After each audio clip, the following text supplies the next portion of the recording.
Dr. Yamato stared at the gathered leaders, their faces illuminated by the holographic projection of the approaching Vashoth fleet. Former enemies sat shoulder to shoulder, the Russian president beside her American counterpart, North Korean generals, exchanging tactical notes with South Korean admirals.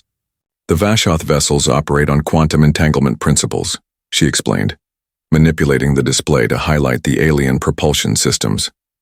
Their technology allows them to coordinate perfectly across vast distances, but it also makes them predictable. General Kaminsky of the European Defense Force frowned.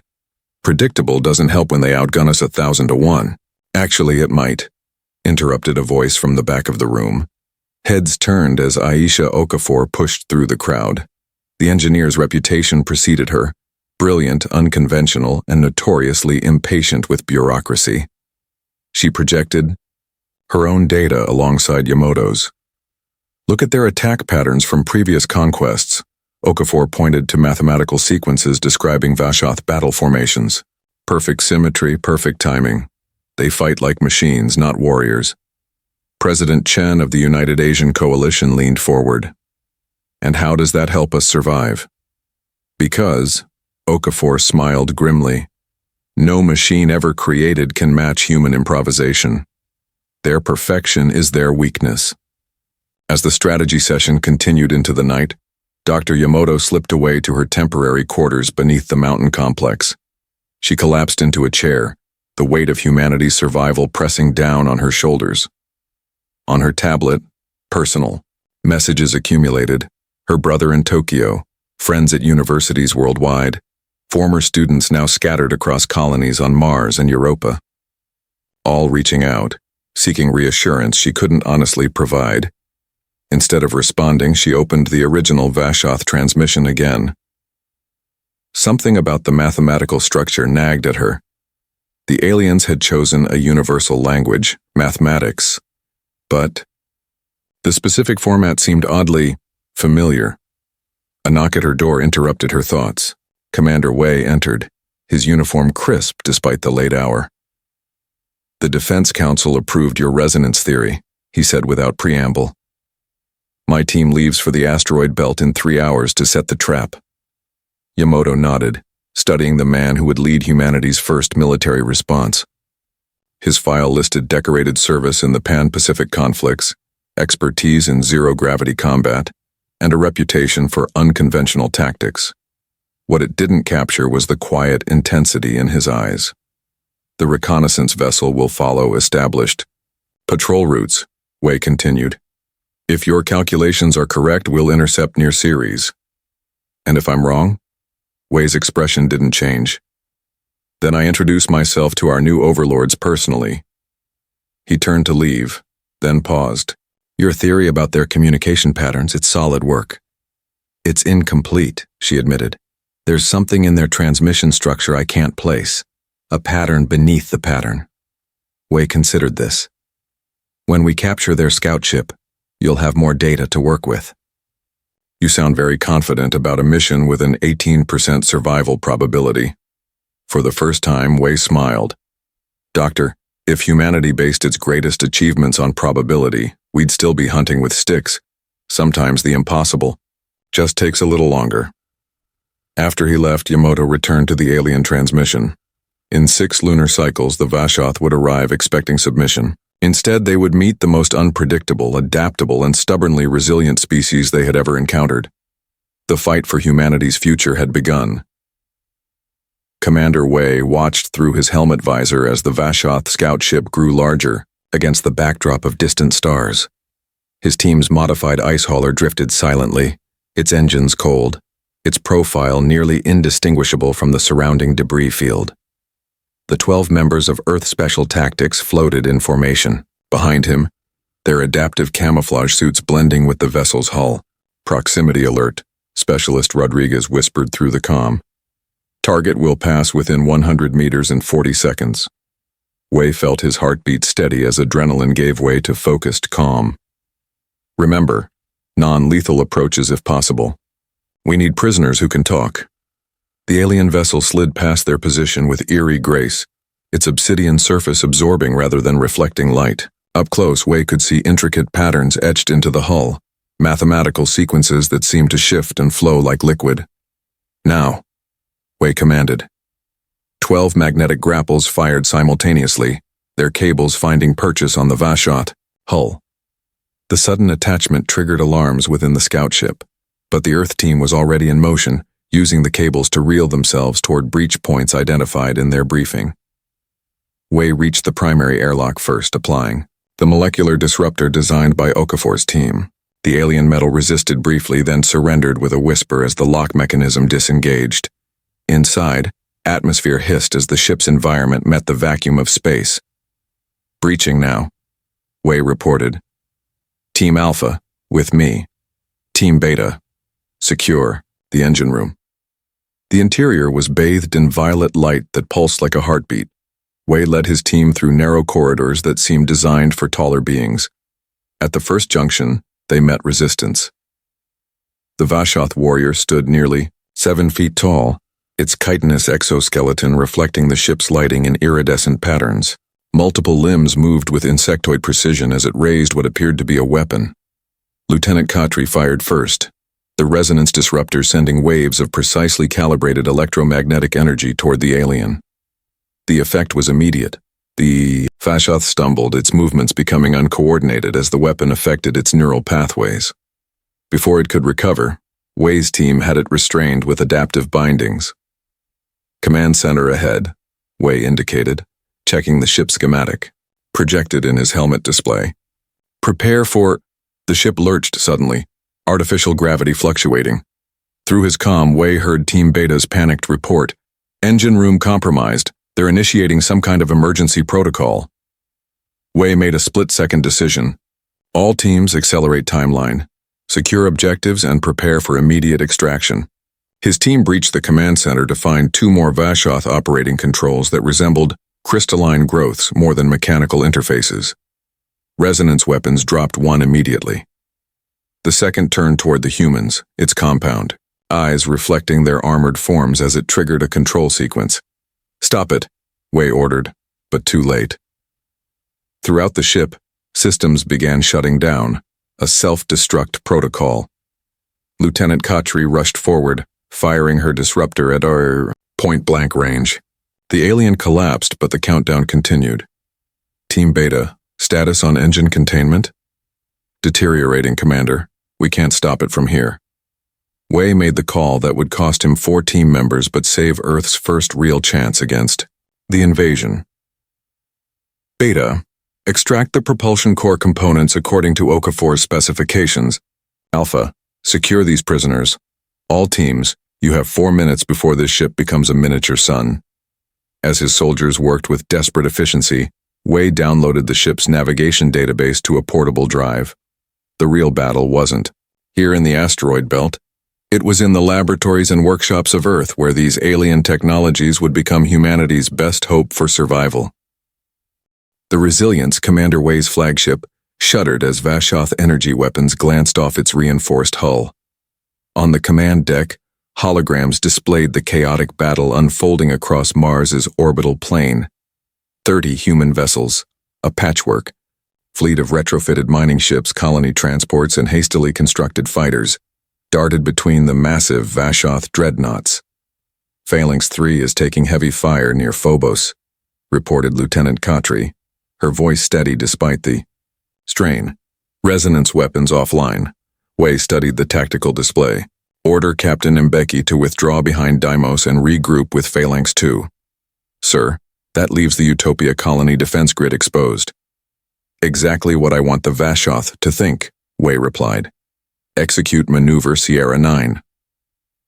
As orders transmitted, across the fleet, Wei opened a private channel to Dr. Yamamoto, stationed at the mobile command center beneath the Martian surface.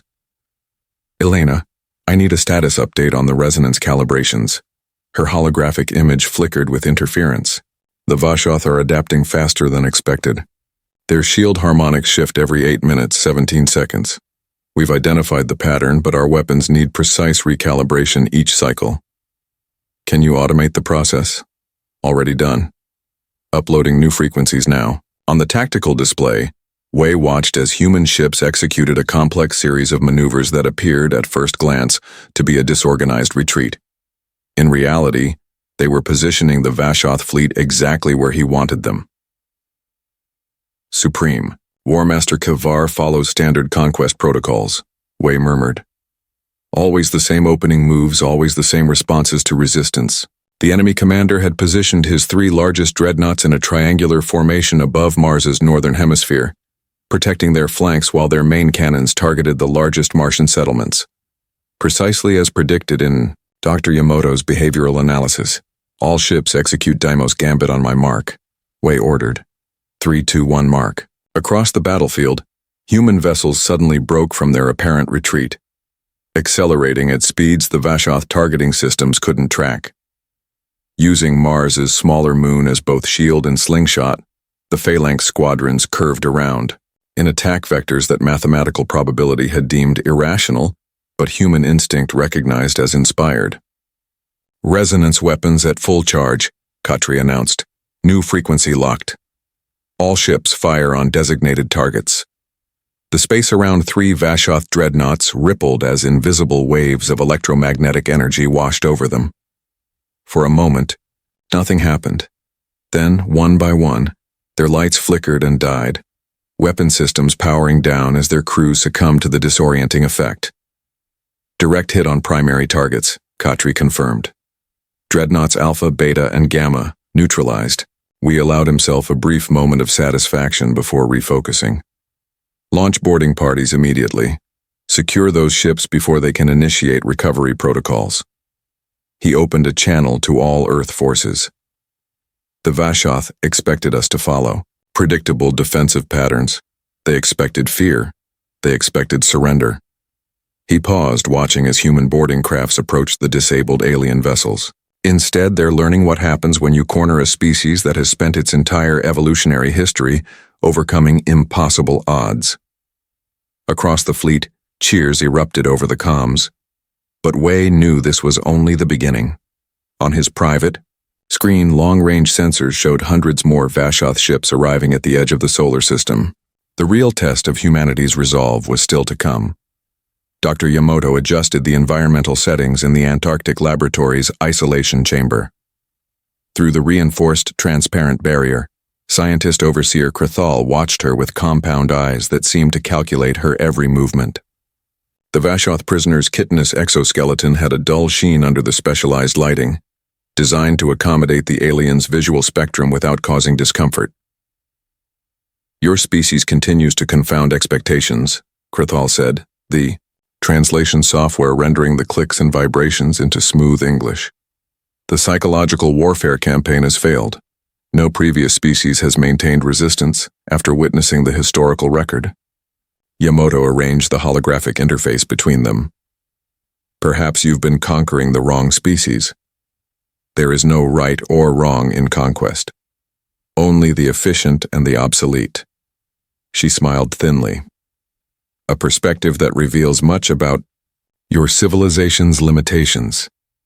Over 3 weeks of carefully structured conversations, Yamamoto had mapped the Vashoth's psychological framework, a rigid hierarchy of thought that placed efficiency and predictability as paramount virtues. Today, she would test a theory that had been forming since their first exchange. I'd like to discuss your technological development path, she said casually, displaying schematics of the captured Vashoth vessel. These propulsion systems are remarkable, but the theoretical framework seems inconsistent with your other technologies. Krathal's posture stiffened almost imperceptibly. The science is beyond your comprehension. On the contrary, Yamamoto highlighted specific components. These systems operate on principles that contradict each other unless mediated by a third technology, one that isn't present in your vessel. Designs. The alien remained silent, its breathing patterns changing subtly.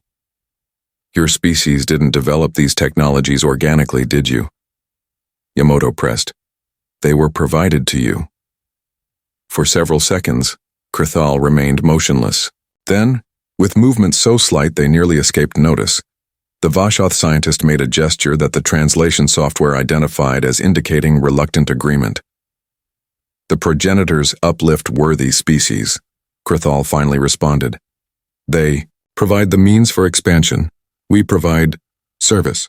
Meanwhile, halfway around the world, Commander Wei led his night insertion team through the shadowed corridors of the Vashoth command vessel.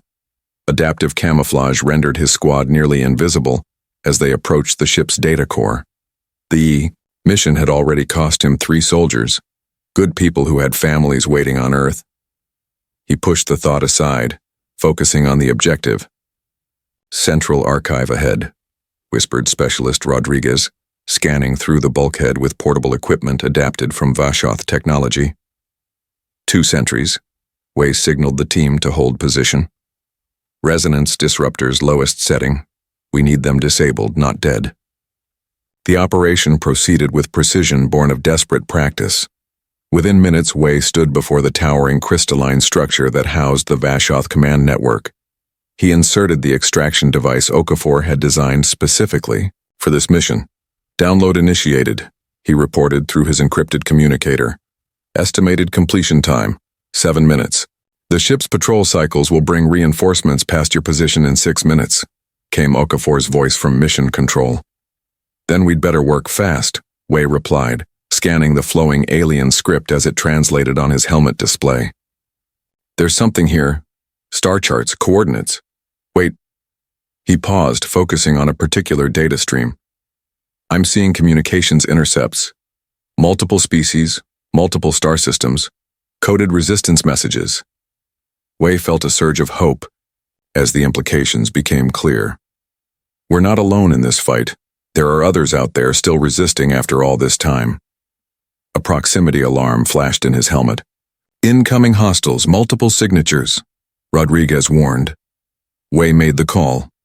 Finish the download, prepare for extraction under fire, and someone tell Aisha Okafor to get that interstellar drive ready.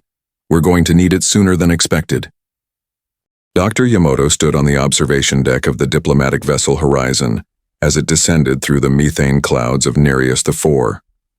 Around her, a carefully selected team of Earth's finest diplomats, scientists, and cultural experts prepared for humanity's first peaceful contact with another species. Final approach to the neutral meeting zone, announced Captain Morales. Atmospheric composition matching our projections. Life support systems fully operational. Through the viewing port, massive structures became visible beneath the turquoise.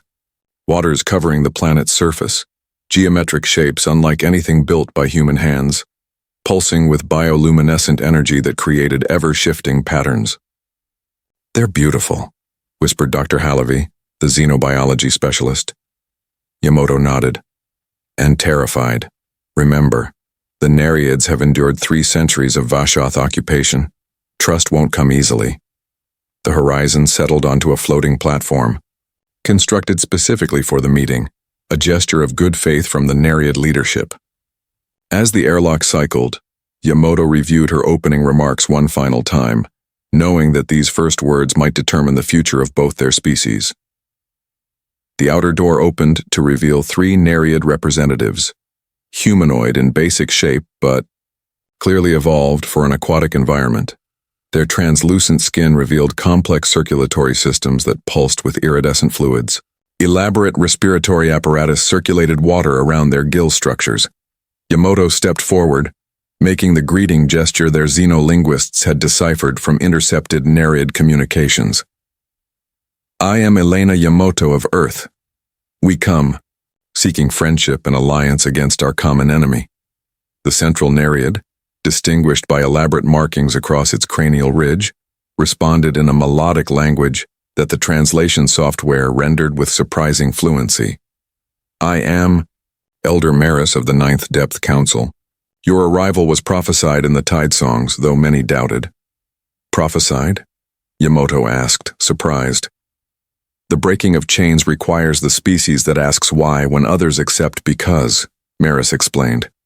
For generations, we have awaited those who would challenge the progenitors not from obligation, but from choice. Meanwhile, aboard Commander Wei's vessel returning from parallel diplomatic missions, the communications array activated with an encrypted signal from Lithia. Lieutenant Khatri's face appeared on the main screen, her expression more animated than Wei had ever seen. "Commander?" Breakthrough confirmed, she reported. "The Lithians have agreed to share their crystal lattice technology. It's beyond anything we imagined, materials that can absorb and redirect energy at quantum levels." Wei allowed himself a small smile. "And the Etheri delegation?" "Even better, sir. They've provided specifications for their slipstream communication network. Engineer Okafor says it will revolutionize our coordination capabilities, real-time communication across interstellar distances." Wei studied the tactical implications on his datapad. "With Nereid biotechnology, lithium materials science, and Etheri communications, we might actually have a fighting chance." "There's more," Khatri continued. "The Lithians shared intelligence about Vashoth fleet movements. Supreme War Master Kavar has recalled forces from 7 systems to deal with us. We've become their primary focus." "Good," Wei said firmly. "That means the other resistance cells can operate with less scrutiny. The more Kavar obsesses over Earth, the more opportunities our new allies have to undermine Vashoth control elsewhere." The screen split to include Aisha Okafor from her laboratory on Luna. "You'll want to see this immediately," she said without preamble. "Long-range sensors have detected a dimensional anomaly at the edge of our system. The Vashoth called for reinforcements, and something is answering. Something massive." Wei exchanged a grim look with his officers. "The progenitors are coming." Aisha Okafor picked her way through the smoldering ruins of what had been New Shanghai's quantum research district. The air tasted of ionized particles and ash. Around her, emergency teams searched for survivors, their voices muffled by the still settling dust. Her portable scanner swept methodically across the destruction, collecting data on the progenitor attack patterns. "There's a logic to their bombardment," she muttered into her recorder. "Not random destruction. They targeted communication hubs, research facilities, and cultural centers first, then population centers." Major Chen of the United Asian Coalition Forces approached, his exosuit stained with soot. "Ms. Okafor, we need to evacuate you. Another progenitor manifestation has been detected approaching this sector." "Just 5 more minutes," she replied, kneeling to examine a peculiar residue coating the rubble. The substance shimmered with an inner light, shifting between states as she collected a sample. This wasn't here before the attack. Her scanner chirped urgently as it analyzed the material. "Impossible," she whispered, staring at the results. The residue contained traces of what could only be described as crystallized emotional energy. Human, fear, courage, and defiance transformed into physical matter. Understanding dawned with terrifying clarity. "They're not just destroying," she told Chen. "They're harvesting." Before she could elaborate, the air rippled 50 meters ahead. Reality itself seemed to tear open as a progenitor manifested, a vaguely humanoid form composed of swirling plasma, energy, its body constantly shifting between states of matter. "Run!" Chen shouted, raising his weapon. Okafor ignored him, focusing her scanner on the entity. "No, wait! I need readings." The progenitor drifted toward a group of survivors being treated by medics. As it approached, the injured humans grew increasingly agitated, their vital signs spiking on Okafor's monitor. The entity seemed to grow more substantial, more defined, feeding on their emotional responses. "It's consuming their emotional energy," Okafor realized. Emotional vampirism on a quantum level. Chen fired his resonance weapon, but the frequencies that disoriented Vashoth passed harmlessly through the progenitor's form. The entity turned toward them, its attention drawn by Chen's surge of frustration and fear. Okafor noticed something unexpected on her scanner. The progenitor's energy signature fluctuated when exposed to certain human emotional patterns. Specifically, it recoiled from the combined readings of courage and compassion emanating from the medics protecting their patients. "Major, order your men to focus on positive emotions. Courage, hope, determination," she said urgently. "What? This isn't a therapy session, it's a battlefield." "Trust me," Okafor insisted.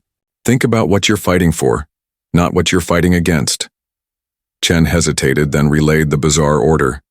"The defending soldiers, trained to follow commands without question, made the mental adjustment. As they did, the progenitor's form began to destabilize, its edges becoming erratic. It can't process complex emotional combinations, Okafor observed, recording frantically. Basic fear and pain are sustenance, but hope mixed with determination is toxic. The entity retreated, slipping back through its dimensional tear. The momentary victory was short-lived as Okafor's global communications device activated with an emergency broadcast from Commander Wei. All points, this is not a drill. Wei's voice came through, tense but controlled. Progenitor manifestations, reported on all continents. Alliance fleet taking heavy losses in orbit. Fall back to designated safe zones. Repeat, fall back to designated safe zones. Okafor clutched her scanner with its precious data. Major, I need immediate transport to Luna Base. I know how to hurt them now. Aboard the Alliance flagship Defiance, Dr. Yamato watched the holographic display as the combined fleet prepared for simultaneous strikes against 3 Vashoth command centers. Through the viewport, vessels of every allied species moved in perfect coordination. Crystalline Lithian ships reflecting starlight like faceted gems, fluid-filled Nereid vessels pulsing with bioluminescence, and gaseous etheri carriers that seemed more cloud than spacecraft.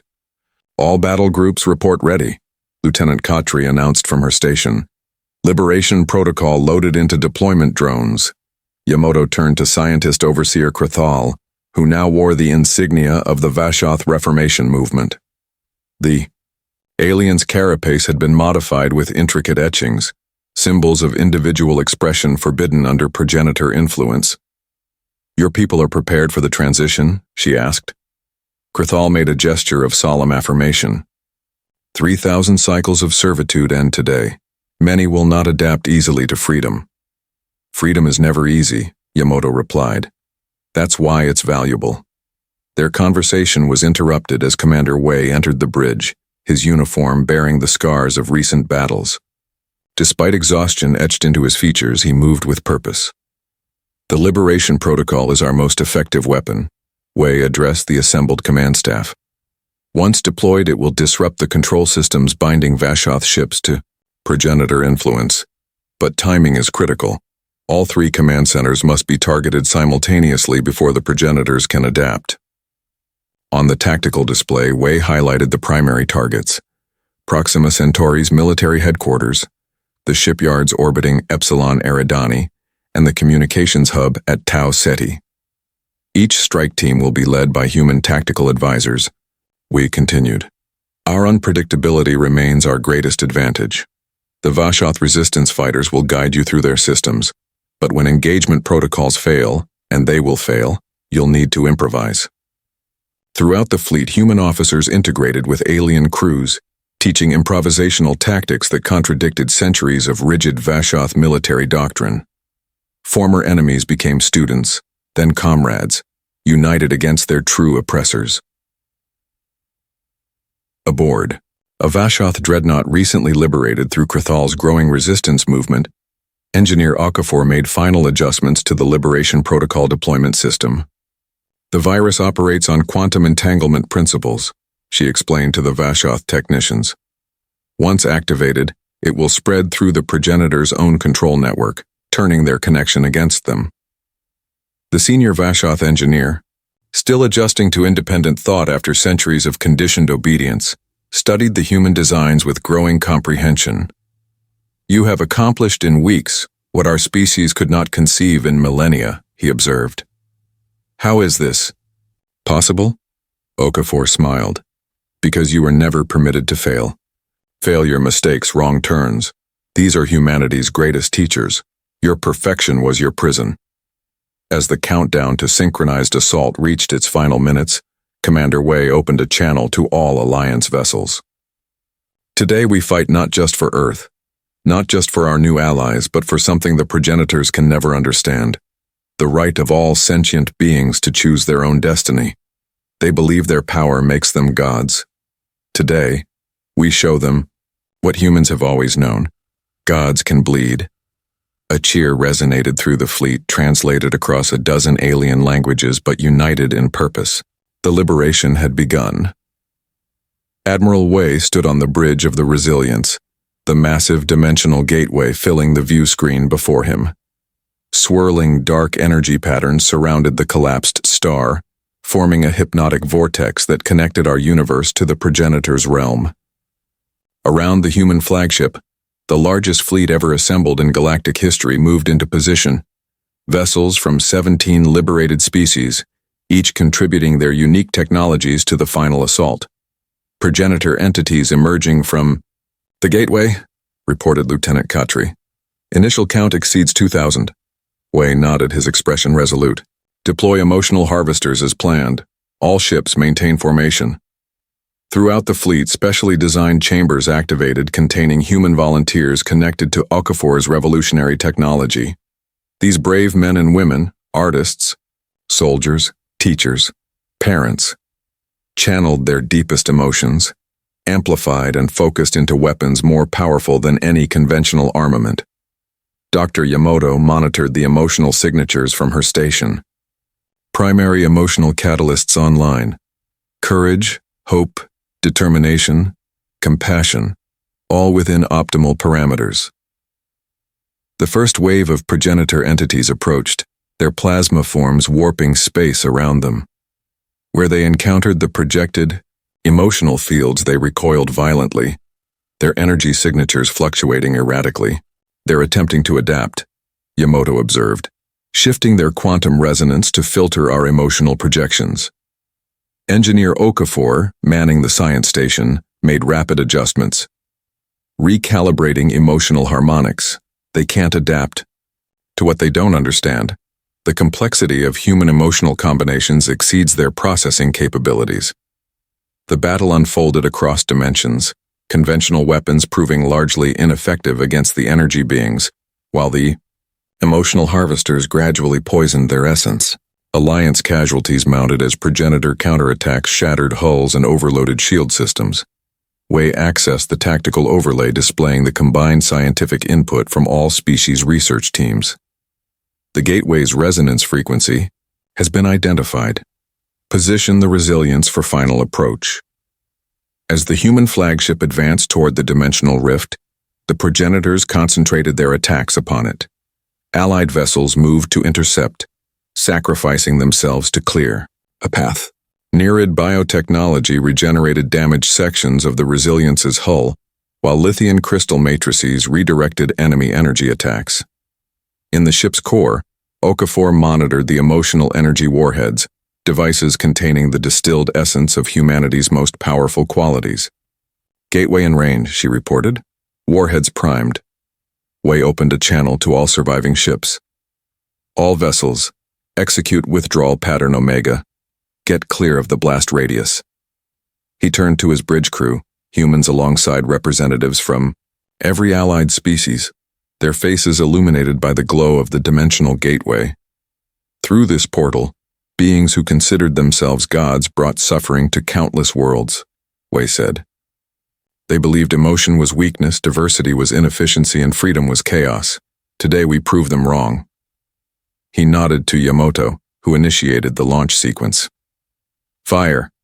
The warheads streaked toward the gateway, carrying with them the concentrated emotional energy of a species that had evolved not through perfection, but through overcoming adversity.